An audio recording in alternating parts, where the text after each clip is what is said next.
नमस्कार बंधुरा सुतपार हेसेले आपनादेर सबाइके स्वागत जानाच्छि।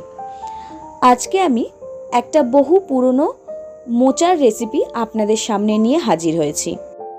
आमार चैनेले प्राय अनेक रान्नाई आमी आपनादेर संगे शेयार करेछि, तबे मोचार कोनो रेसिपि किन्तु आज अब्दि आमी शेयार करिनि। ताई आजके आमार भिडियोते मोचा किभाबे बेचे केटे रान्ना करते हय सेटाई आमी आपनादेर संगे शेयार करब। आर एई सबटाई आमी आमार मायेर थेके शिखेछि। मोचा चिंगड़िर जोन्नो आमी एखाने दुटो मोचा नियेछि, एकटा मोचा आमी आपनादेर छाड़िये देखाबो। सबार प्रथम मोचाटार ओपरेर एकटा आस्तरन आमी छिड़े निलाम। तारपर देखुन एखाने जे फुलटा आछे ठीक एइभाबे छिड़े एकटा साइडे रेखे दिलाम। এইভাবে কিন্তু আমি প্রায় দুটো আস্তরণ তুলে নিয়ে ফুলটা নিয়ে নিলাম। এবার একটা ফুল আমি হাতে নিলাম, নিয়ে দেখুন ঠিক ফুলটার এই নিচের দিকে একটা ট্রান্সপারেন্ট একটা অংশ থাকে, সেটা ছিঁড়ে ফেললাম। আর দেখুন এই লম্বা যে ডাঁটিটা আছে সেটাও ছিঁড়ে ফেললাম। ব্যাস আমার কিন্তু ফুলটা ছাড়ানো হয়ে গেল। ঠিক এইভাবেই আমি সবটা মোচাই কিন্তু ছাড়িয়ে নেব।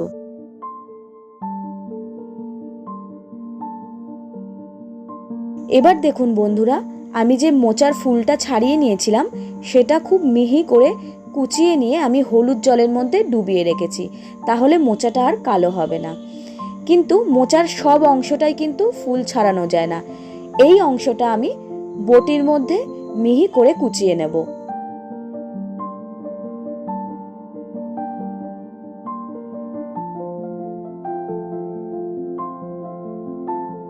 এই যে দেখুন মোচাটা আমার সবটাই ছাড়িয়ে নেওয়া হয়ে গেছে, আর এটা আমি হলুদ জলের মধ্যেই কিন্তু ডুবিয়ে রেখেছি। এবার হলুদ জল থেকে ছেঁকে নিয়ে আমি একটা প্রেসার কুকারের মধ্যে মোচাটা দিয়ে দেব। তারপর পরিমাণ মতো জল দিয়ে ওপর থেকে 1 চামচ নুন দিয়ে প্রেসার কুকারের ঢাকনাটা দিয়ে দেব। তারপর গ্যাসের ফ্লেম মিডিয়ামে রেখে আমি প্রেসার কুকারটা একটা সিটি দিয়ে নেব। প্রেসার কুকারে একটা সিটি পড়ে যাওয়ার পর আমি গ্যাসটা অফ করে দিয়ে কিছুক্ষণ ওয়েট করব। কিছুক্ষণ পর প্রেসার কুকারের ঢাকনাটা খুলে দিয়ে আমি একটা ঝুড়ির মধ্যে মোচাটা ঢেলে দেব। ঝুড়ির মধ্যে ঢালার পর একটু জলটা ঝরে গেলে আমি মোচাটা হাত দিয়ে ঠিক এইভাবে একটু চটকে নেব, তাহলে মোচাটা খুব ভালো করে মজে যাবে। বন্ধুরা, মোচাটা কিন্তু খুব ভালো করেই সেদ্ধ হয়েছে। আর এদিকে মোচা চিংড়ির জন্য চিংড়ি মাছটা আমি ধুয়ে পরিষ্কার করে নিয়ে নিয়েছি। চিংড়ি মাছটার মধ্যে এবার আমি খুব অল্প পরিমাণ নুন আর হলুদ দিয়ে ভালো করে মাখিয়ে রেখে দেব।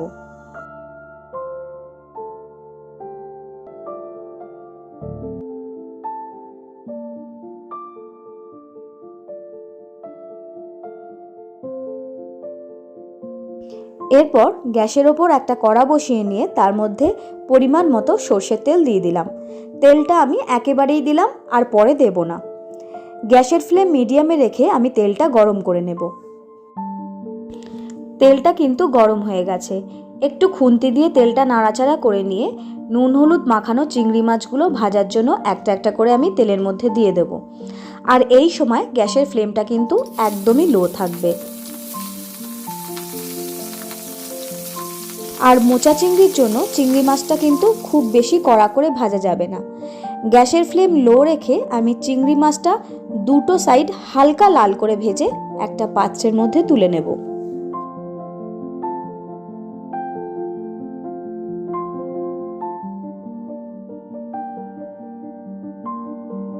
চিংড়ি মাছটা ভেজে তুলে নেওয়ার পর ওই তেলের মধ্যে আমি অল্প গোটা জিরে, দুটো তেজপাতা, কিছু গোটা গরম মশলা আর একটা শুকনো লঙ্কা ফোড়ন দিয়ে দিলাম। ফোড়নটা একটু নাড়াচাড়া করে নেওয়ার পর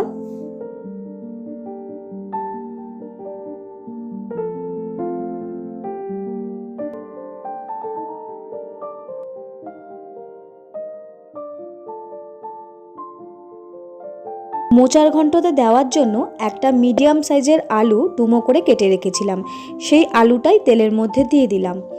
আলুটা তেলের মধ্যে একটু নাড়াচাড়া করে নেওয়ার পর গ্যাসের ফ্লেম লো রেখে আলুটা ভালো করে ভাজা হওয়ার জন্য 5 থেকে 6 মিনিটের জন্য কড়াটা ঢেকে দেব।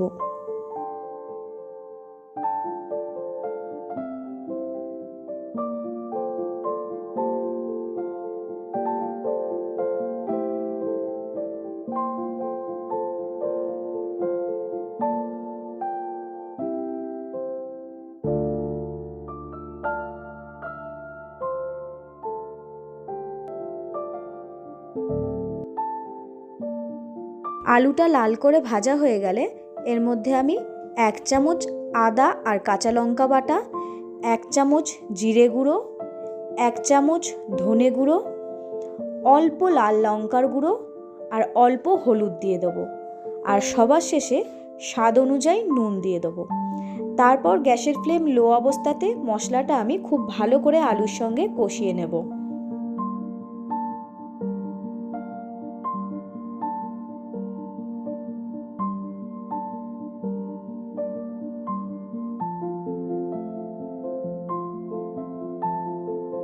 আলুর সঙ্গে মশলাটা একটু কষিয়ে নেওয়ার পর অল্প পরিমাণ জল দিয়ে দেবো, যাতে মশলাটা আরও ভালো করে মজে যায়। তারপর আরেকটু নাড়াচাড়া করে নিয়ে গ্যাসের ফ্লেম লো অবস্থাতে কড়াটা আমি আবারও 3 থেকে 4 মিনিটের জন্য ঢেকে দেব।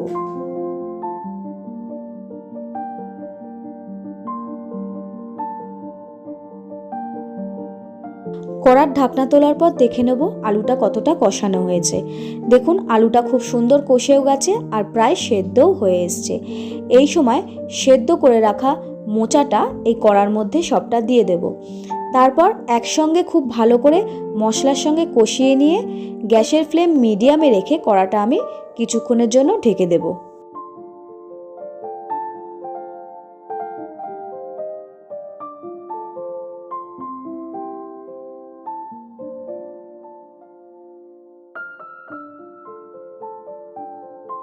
আবারও কড়ার ঢাকনা তোলার পর মোচাটা একটু নাড়াচাড়া করে দেব।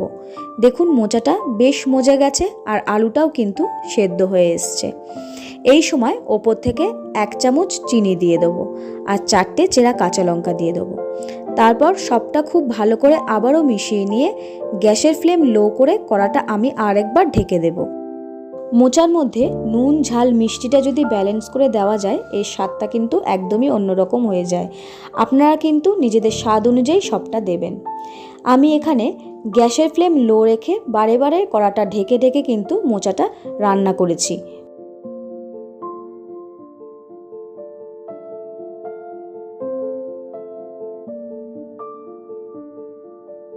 আবারও কড়ার ঢাকনা তুললে দেখুন মোচাটা কিন্তু বেশ মজে গেছে। আমি কিন্তু এই মোচার মধ্যে কোনো রকম আর জল দিইনি। মোচাটা একটু নাড়াচাড়া করে নেওয়ার পর ওপর থেকে ভেজে রাখা চিংড়ি মাছগুলো দিয়ে দেবো। চিংড়ি মাছটা দিয়ে মোচার সঙ্গে হালকা হাতে খুব ভালো করে মিশিয়ে নিয়ে গ্যাসের ফ্লেম লো রেখে আমি আরও একবার কড়াটা ঢেকে দেবো।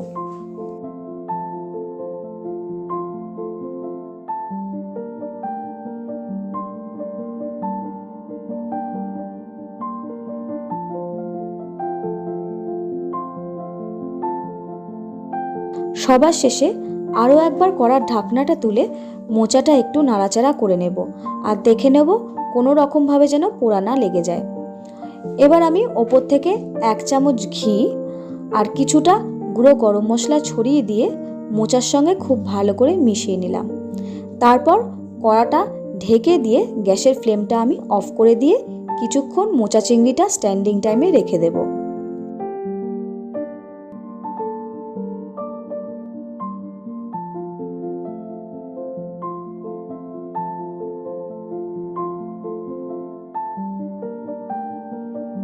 মোচা চিংড়িটা কিছুক্ষণ স্ট্যান্ডিং টাইমে রাখার পর যেহেতু এটা পুরনো দিনের রান্না তাই একটু আমি পুরনো দিনের স্টাইলেই সুন্দর করে মোচা চিংড়িটা পরিবেশন করে দিলাম।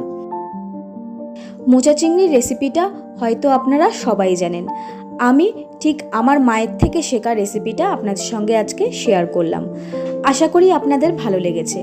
আর যদি ভালো লেগে থাকে অন্যান্য রেসিপির মতো এই রেসিপিটাতেও আপনারা একটা লাইক কমেন্ট করতে ভুলবেন না। আর আমার চ্যানেলটা দয়া করে সাবস্ক্রাইব করে নেবেন। নমস্কার।